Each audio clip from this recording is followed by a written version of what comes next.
Bienvenue les lions pour les énergies de ce mois de janvier 2023. Tout d'abord, mes meilleurs vœux pour cette année à venir. Plein de belles choses pour vous, plein de réalisations. Le meilleur, je vous le souhaite. On va regarder comment ce premier mois de l'année se présente au niveau des énergies. Alors bien sûr, ça ne pourra pas parler à tout le monde, ça ne pourra pas parler à tous les lions. Il est évident que vous n'allez pas tous traverser les mêmes énergies au même moment. Donc vous prenez uniquement si ça résonne pour vous. Allez voir votre signe ascendant, allez voir votre signe lunaire pour voir un petit peu ce qui ressort également dans ces tirages-là, si ça vous apporte un éclairage complémentaire. Et puis si vous souhaitez développer avec une guidance personnalisée, vous avez mon mail en bas de cette vidéo, lililataro@yahoo.com. Je fais toujours une approche préalable avant la première consultation pour voir si je cerne bien votre situation. Donc dans votre mail, vous me donnez uniquement des prénoms, des dates de naissance et vous me dites si c'est pro, sentimental ou financier, mais pas plus de détails. Je veux même pas une question formulée parce que des fois la question, il y a déjà une partie d'éléments dans la question. Donc vraiment, le but pour moi, c'est de partir sur un terrain assez vierge et puis voir un petit peu ce qui ressort.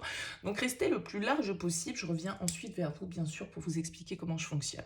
On regarde pour ce mois-ci votre énergie principale, votre objectif ici, ce que vous allez avoir en force, ce qui va vous soutenir, ce qui va vous challenger un petit peu plus, le sentimental, le professionnel, comment se passe votre vie intérieure en vous, comment ça se passe, comment vous sortez de ce mois et quels conseils peuvent vous donner les cartes pour ce mois de janvier. Allez, c'est parti les lions. On commence ici avec votre énergie principale et vous avez une arcane majeure pour débuter qui est l'arcane des amoureux, l'arcane numéro 6. L'arcane des amoureux, elle peut nous parler bien évidemment d'amour, d'une histoire sentimentale qui va être au cœur de votre mois de janvier, mais elle peut nous parler de manière un petit peu plus large d'un lien, d'une association, d'un contrat, d'un partenariat. Donc mettez-le vraiment où se situe l'intérêt pour vous sur ce mois de janvier. Mais les amoureux, c'est pas que le lien, c'est pas que ce côté association, union, partage, c'est aussi une histoire de choix. Les amoureux dans le tarot, c'est de devoir prendre une décision qui peut être importante pour la suite de votre vie sentimentale, professionnelle, de votre vie de manière générale. Ça ne touche pas forcément que cet aspect-là. Mais les amoureux nous demandent de faire le choix du cœur, celui qui nous inspire le plus, celui qui nous semble le plus juste pour nous, le plus porteur d'harmonie, de bien-être, d'amour, etc., etc. Donc avec cette carte des amoureux, peut-être que vous êtes face à une décision, à une hésitation du coup dans ce positionnement. Une dualité peut-être qui s'opère pour vous dans le lien d'un partenariat, dans le lien d'un contrat ou tout simplement par rapport à un choix de vie que vous avez à effectuer. Alors on va voir la suite du tirage et notamment ici quel est votre objectif. On peut nous parler d'amour quand même. En tout cas on nous parle de vous et quelqu'un d'autre, d'un contrat, d'un lien. Avec le 2 de coupe en objectif, on veut l'amour, on veut le partage, on veut l'harmonie, on veut la fusion avec l'autre. Donc peut-être que ça concerne un partenariat professionnel, il n'y a pas de problème là-dessus, mais ça peut évidemment, avec ces 2 cartes-là quand même pour commencer, nous parler aussi de relations et d'amour, pourquoi pas. Le 2 de coupe, il nous invite en tout cas à la connexion et c'est ce que vous souhaitez, c'est votre objectif, peut-être de vous reconnecter à quelqu'un, de vous réconcilier, de vous unir à une personne que vous aimez,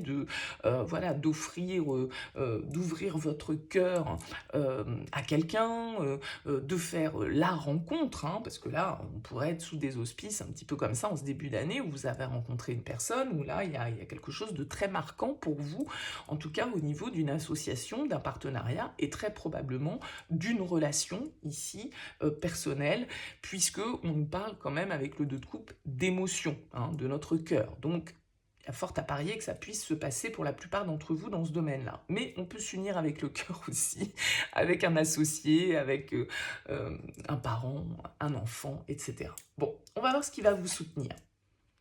L'ermite, une arcane majeure de nouveau pour vous les lions. L'ermite ici, c'est votre sagesse. L'ermite en force, il vient nous dire que vous avez pris le temps de réfléchir. Si vous avez une décision à prendre, là, une histoire d'engagement, peut-être dans une relation ou dans un partenariat, encore une fois, cette carte de l'ermite, elle vient nous indiquer que voilà, vous avez pris le recul ou vous allez prendre le recul nécessaire pour pouvoir ici prendre une décision, pour pouvoir vous orienter dans la bonne direction, pour pouvoir vous engager pleinement. C'est pas une décision que vous allez prendre de manière impulsive avec l'ermite. L'ermite, il nous dit on a pris du recul, on a analysé, on sait ce qu'on veut, hein, on a trouvé les réponses à l'intérieur de soi, on est aligné avec soi là-dessus, et on a cette capacité de raisonnement, cette capacité d'analyse, cette expérience ici de vie qui nous permet de savoir où on en est et où on a envie d'aller avec cette carte de l'ermite. Donc ça peut être un personnage hein, autour de vous, une personne qui vous soutient, qui vous guide, qui vous conseille. Ça peut être un thérapeute, ça peut être un ami, ça peut être un parent, ça peut être voilà, quelqu'un en tout cas que vous estimez de sage, de bon conseil qui vous permet ici d'avoir un appui. Ça peut être ça, mais ça peut être vos énergies à vous aussi, bien sûr, cette ermite, comme je l'indiquais, de sagesse, de réflexion, de prise de recul et d'intelligence dans la manière d'analyser votre situation. Ok, top. Votre défi. La 4 de denier. La 4 de denier, pour moi, en défi, c'est de sortir un petit peu de sa zone de confort. C'est d'accepter de ne pas tout maîtriser, de ne pas tout contrôler, de ne peut-être pas avoir encore tous les éléments pour pouvoir être sûr de ce qu'on est en train de vouloir construire ou ce dans quoi on est en train de s'engager. Que ce soit une relation sentimentale ou une relation professionnelle, qu'importe, là, on nous dit avec le 4 de denier, bah oui, vous ne pouvez pas être sûr que c'est du solide, hein. Vous ne pouvez pas être sûr que vous allez pouvoir tout maîtriser, tout stabiliser. Mais on vous dit le choix du cœur, pas forcément. Et le choix du cœur, bah, c'est aussi être dans l'instant présent, c'est aussi se connecter à ce qu'on ressent.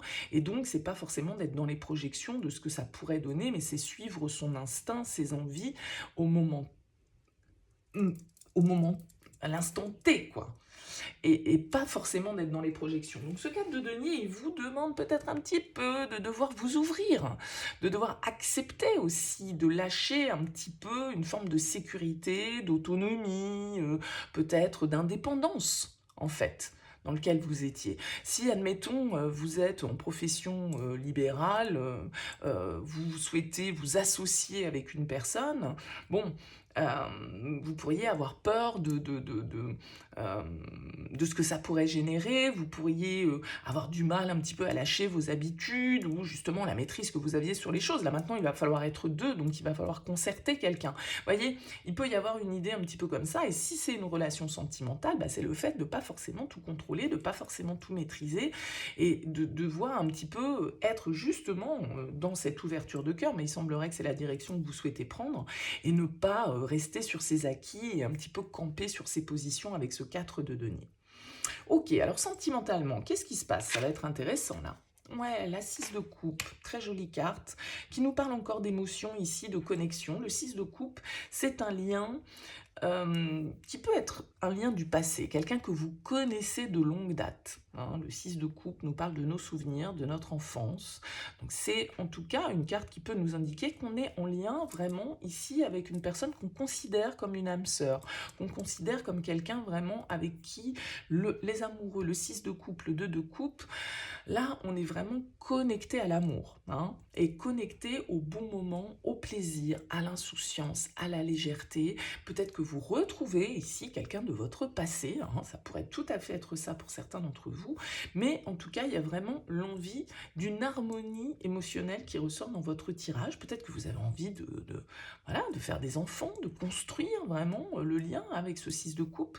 Bon, en tout cas, on est vraiment dans cette idée d'échange et d'harmonie. Et c'est ce que vous souhaitez. Donc, il y a de fortes chances que vous l'obteniez ici avec ce 6 de coupe. En vous laissant aller justement à un peu de légèreté, un peu d'enfantillage. Et le 6 de coupe, c'est les enfants, et les enfants, ils sont absolument dans l'instant présent. C'est-à-dire qu'ils sont pas dans le contrôle, ils sont pas dans les projections, c'est qu'est-ce qu'ils veulent ici maintenant, vous voyez, c'est pas dans 6 mois, c'est pas dans 3 mois, c'est ici maintenant. Et donc, il y a ce côté-là où vous vous reconnectez à une certaine forme d'innocence, de légèreté, de bonheur, tout simplement de partager avec les autres. Très joli. Au niveau pro, vous avez la 3 de bâton. La 3 de bâton, elle nous indique des projets. Elle nous indique des nouvelles perspectives qu'on est en train d'envisager, auxquelles on est en train de réfléchir, des choses qu'on est en train de planifier. Il peut y avoir des déplacements ici au niveau professionnel qui sont importants, de nouvelles perspectives, de nouveaux marchés, de nouvelles possibilités, une nouvelle clientèle, un élargissement en tout cas peut-être de votre horizon au niveau professionnel. Donc ça pourrait coller aussi ici avec ce qu'on évoquait d'un partenariat. Si à un moment donné vous devez vous associer, eh bien peut-être qu'avec ce 3 de bâton, on est dans les préparatifs, on est en train de projeter des choses, on est en train de faire le business plan, on est en train de prendre les premiers contacts, on est en train de voir ce que ça peut donner, etc. etc. Vous voyez, ce 3 de bâton, en tout cas, c'est une bonne énergie, puisque c'est une énergie d'initiative, de projection, de réflexion, d'action, mais même si le 3 de bâton, l'action n'est peut-être pas le mot principal à en faire ressortir, on est plus dans une phase d'étude avec le 3 de bâton. Mais c'est une belle énergie qui nous dit qu'on a envie d'étendre nos ramifications, vous voyez, d'élargir notre champ d'action, notre clientèle, notre champ de pouvoir. Vous voyez, il y a de nouvelles perspectives ici auxquelles on réfléchit. Alors, est-ce qu'elles seront toutes porteuses? C'est une autre question, mais en tout cas, le 3 de bâton, il est dans cette énergie comme ça de préparation. Vous pourriez même préparer un déplacement, une mutation, on peut être dans des énergies un petit peu comme ça avec le 3 de bâton. Intérieurement, 4 de bâton, vous avez de très très belles énergies les lions sur ce mois de janvier. Le 4 de bâton, il nous dit, mais vous êtes raccord, vous êtes équilibré, vous avez envie d'engagement, hein, ici, hein, vous avez envie de construire, de célébrer. Il y a un vent de réussite pour vous. Vous pouvez parfaitement avoir envie de demander en mariage quelqu'un, par exemple, ou vous voyez, ou de faire une déclaration qui change vraiment le cap d'une relation, qui la fasse évoluer. Avec ce 4 de bâton, ben voilà, on nous parle de se sentir bien, de se sentir entouré, d'être dans un esprit, voilà, où on est sur la même longueur d'onde avec les gens qui nous entourent ici. C'est une carte de réussite aussi professionnelle, c'est une carte de réalisation, de stabilité dans ses désirs, de construction, d'engagement, de contrat. Donc là, on est vraiment dans le thème pour vous, les lions, sur ce mois de janvier. Vous sortez avec la 5 d'épée. J'allais dire quel dommage, parce qu'un si beau tirage qui se termine avec la 5 d'épée, c'est dommage. Parce que ce 5 d'épée, il nous indique que l'ego vient un petit peu titiller tout ça et que le 5 d'épée, c'est une carte, alors soit c'est un conflit intérieur que vous vivez, soit il y a il peut y avoir une forme de sensation, soit de victoire, mais qui nous laisse un petit goût amer, soit une sensation un peu d'avoir échoué en fait avec ce 5 d'épée. Alors est-ce qu'on est en plein conflit intérieur? Est-ce que vous avez, comme on l'a dit ici, peut-être des choix à faire? Choisir, c'est renoncer. Bon, peut-être que vous devez sortir de votre zone de confort, peut-être que vous devez sortir de quelque chose que vous avez déjà construit, dans lequel vous avez déjà investi. Pourquoi pas? Pourquoi pas? Parce que ce 5 d'épée, il vient nous parler quand même à un moment donné qu'un conflit peut éclater. Il y a une tension, en tout cas, sur la fin janvier. Alors, est-ce que cette tension, elle est liée à ce choix? Elle est liée à cet engagement, à cette relation? C'est possible. C'est possible. Pour certains, c'est parce que vous envisagez d'autres perspectives professionnelles. Il peut y avoir une rupture de contrat, par exemple, avec ce 5 d'épée. On va voir le conseil. Le roi de coupe en conseil. Le roi de coupe, c'est vraiment une énergie qui va nous indiquer d'être connecté à notre intuition, connecté à notre cœur. Vous avez beaucoup de cartes de coupe quand même dans votre tirage. 3 cartes ici, plus les amoureux. Donc il y a vraiment une idée d'être connecté à nos ressentis, de ne pas faire fonctionner l'ego ici. Et ça pourrait être le piège. Ça pourrait être le piège, les lions. C'est que l'ego reprenne le dessus. La peur de l'échec. La peur de ne pas y arriver, les questions auxquelles on n'obtient pas de réponse, mais parce qu'il n'y a pas de réponse. Vous voyez, c'est quand notre esprit cherche à analyser quelque chose et à absolument finir par avoir raison sur le truc, alors qu'il n'y a pas forcément d'éléments pour alimenter tout ça. Mais L'ego nous alimente. Donc ça pourrait être votre piège ici, les lions, sur ce mois. Donc vraiment, soyez prudents par rapport à ça, parce que vous avez un magnifique tirage. Donc là, j'ai l'impression qu'il y a vraiment des possibilités d'association, de contrat, d'engagement, mais que vos peurs, votre mental, votre ego vous dominent. Alors que ici, avec ce roi de coupe, bon, on vous dit, voilà, soyez connectés à votre ressenti, soyez dans la compréhension, soyez dans l'accueil, soyez dans l'expression aussi de ce que vous ressentez vis-à-vis de l'autre. Vous avez envie ici de vous ouvrir à un partenaire, de quelque manière que ce soit. Soyez honnête, soyez transparent sur ce que vous ressentez, soyez transparent sur vos envies, sur votre rêve, sur vos sentiments ici. Et ne vous laissez pas happé par le mental, ça pourrait vraiment être le petit point à relever pour vous sur ce mois de janvier. Bon, écoutez, vous me direz, n'hésitez pas à me laisser un mot, un petit commentaire en bas de cette vidéo. Ça permet pour moi de toujours avoir vos impressions aussi par rapport à ces guidances. Donc vraiment, n'hésitez pas à liker pour soutenir mon travail sur YouTube si vous avez apprécié ce tirage. Merci par avance pour votre soutien et puis à vous abonner si ça n'est pas encore le cas. En tout cas, merci d'être passé par cette chaîne. Merci pour votre écoute et je vous dis à très vite.